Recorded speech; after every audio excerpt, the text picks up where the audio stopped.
Je vais revenir sur notamment la déclaration de Paul Saint-Pierre Plamondon ce matin.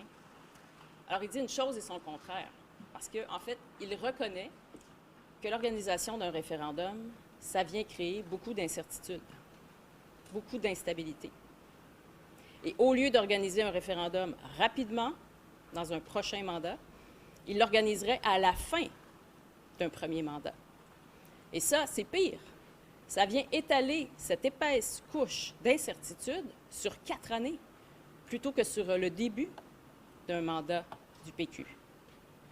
Alors ça, je dois vous dire que, particulièrement à la veille des plus hauts tarifs auxquels on est exposé, c'est irresponsable. C'est irresponsable et je suis étonnée qu'il persiste et signe. On a besoin de plus de stabilité. On a besoin de prévisibilité. C'est ce à quoi tout le monde aspire.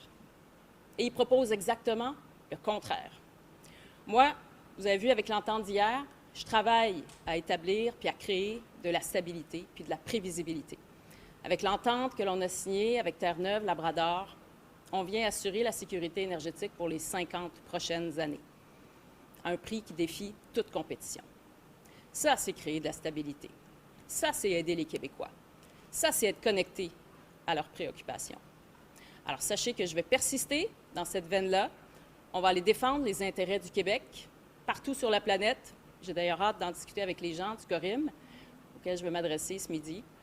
Et on va être collés sur les intérêts des Québécois pour baisser la pression sur le coût de la vie, pour créer de la stabilité pour nos entreprises, un cadre fiable au sein duquel ils pourront travailler, créer des emplois pour les Québécois et faire rayonner le Québec.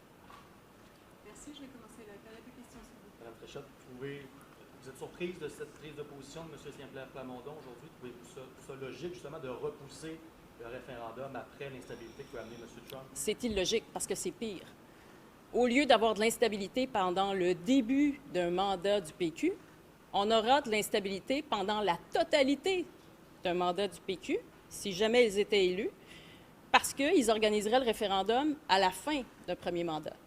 Donc, ça reste qu'il y aura un référendum durant le premier mandat du PQ. Et ça, c'est ce dont les Québécois ne veulent pas, puis c'est surtout ce dont les Québécois n'ont pas besoin, parce que c'est une épaisse couche d'instabilité additionnelle. Là, on a de l'instabilité économique. Là, ils proposent d'ajouter une épaisse couche d'instabilité politique.